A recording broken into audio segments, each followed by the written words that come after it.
पुढील वर्गामध्ये जाणार आहात आणि तुम्हाला या संपूर्ण पुढील कारकिर्दीसाठीच्या शुभेच्छा देण्याचा हा महत्त्वाचा प्रसंग आणि या प्रसंगी उपस्थित या ठिकाणी अनेक मान्यवर उपस्थित आहेत.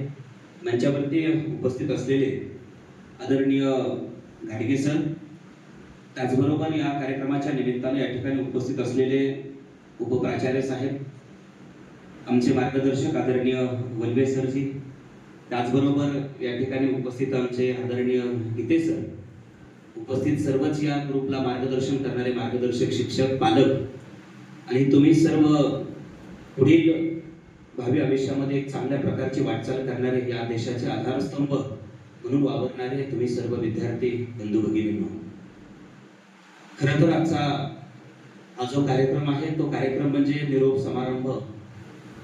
निरोप समारंभ यासाठी की आपण गेली 5वी ते 10वी असा तब्बल 5 वर्षाचा प्रवास ज्या छताखाली पूर्ण केला आणि या ठिकाणावरून आता पुढचं मार्गक्रमण करण्यासाठी तुम्ही तयार होत आहात. तुमचं जे फाउंडेशन आहे ते तयार करण्याचं काम या 5 वर्षामध्ये ज्यांच्या माध्यमातून केलं ते सर्व तुमचे मार्गदर्शक, शिक्षक यांच्या माध्यमातून आयोजित आजचा हा शुभेच्छा देण्याचा कार्यक्रम. खरं तर विद्यार्थ्यांनो, तुम्हाला अकॅडमिक बरंच काही 5 वर्षामध्ये शिकवलेलं असतं, पण सरनी मला वाटतं की आज तुम्हाला बरंच काही या जीवनामध्ये नेमकं करायचं काय असतं आणि विद्यार्थी दशेमध्ये आपल्यावरती योग्य संस्कार झाल्यानंतर आपला खऱ्या अर्थाने एक सर्वांगीण विकास होतो आणि तो सर्वांगीण विकास म्हणजे नेमकं काय हे वेगवेगळ्या उदाहरणातून तुम्हाला स्पष्ट केलं. खरं तर आताची पिढी आणि पूर्वीच्या पिढीमध्ये फार मोठा बदल झालेला आहे. आता आमचे या ठिकाणी अनेक ज्येष्ठ आहेत. पूर्वी 10वी पर्यंतचं बालपणच समजलं जायचं आणि पहिली जी पायरी असायची ती 10वीचे विद्यार्थी समजलं जायचं.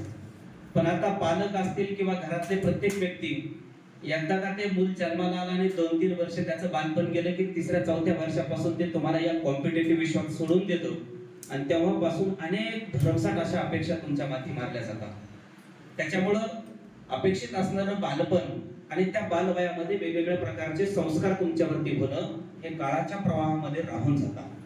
पण मला वाटतं की तुम्हाला ते सगळे संस्कार वेगवेगळ्या क्लासेसच्या माध्यमातून तुम्हाला ते मिळतात, शाळेमध्ये ते दिले जातात आणि असे काही गुणवंत शिक्षक असतात की जे त्या परिस्थितीतून आलेले आहेत, ते क्षणोक्षणी तुम्हाला त्या गोष्टीची जाणीव करून देतात आणि म्हणून आज तुम्ही या ठिकाणी बसलेला आहात, इतक्या शिस्तीमध्ये बसलात, हे खऱ्या अर्थानं तुमच्यावरती एक चांगल्या संस्काराची शिदोरी तुमच्या पाठीशी या सर्व संबंध शिक्षक बांधवांनी दिलेले आहे.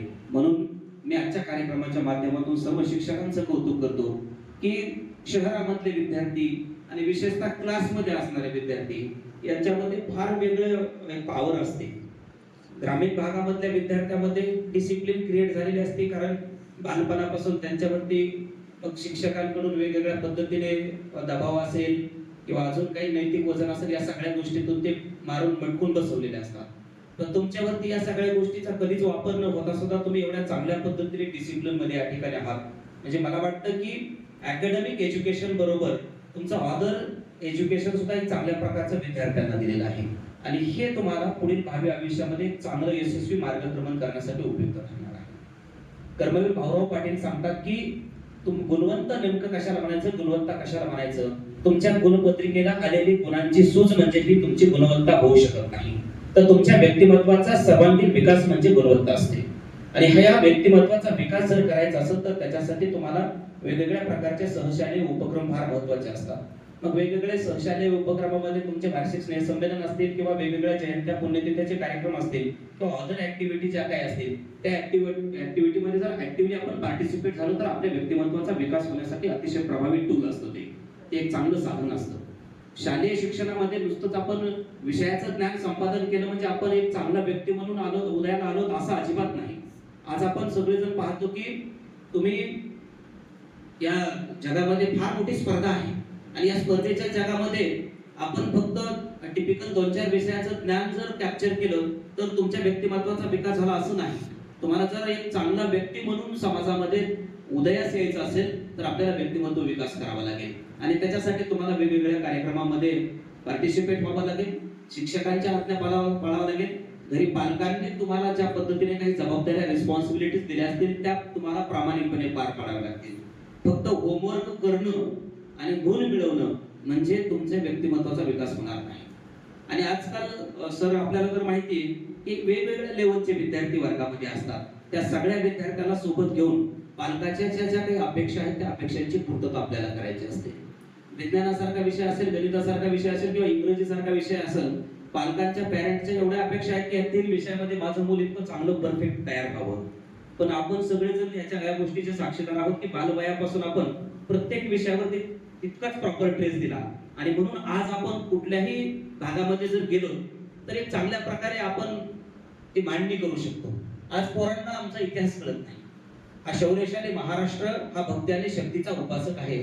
महाराष्ट्राच्या या शौर्याला धैर्य देण्याचं काम महाराष्ट्रातल्या अनेक तमाम संत मंडळींनी केलं आणि म्हणून आज आपल्याला तो इतिहास कळला पाहिजे. इतिहासाचा विचारलं तर पोरांना कळतच नाही. छत्रपती शिवाजी महाराजांचा इतिहास विचारलं तर आमचा तोंडपाठ असायचा येता चौथीला. आज किती पोरांना छत्रपती शिवाजी महाराज माहिती येतो.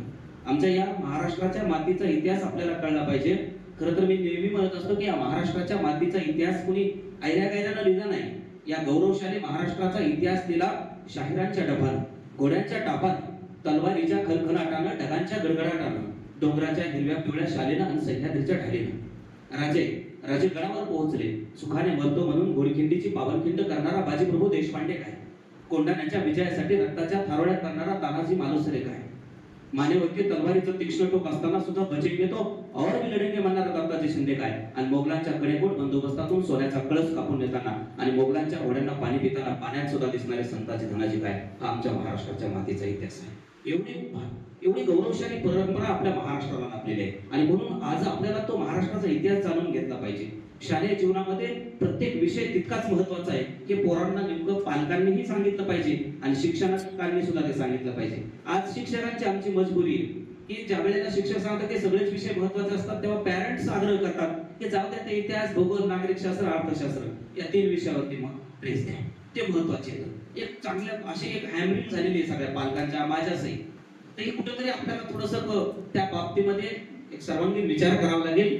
आपला हा आधारस्तंभ आहे देशाचा.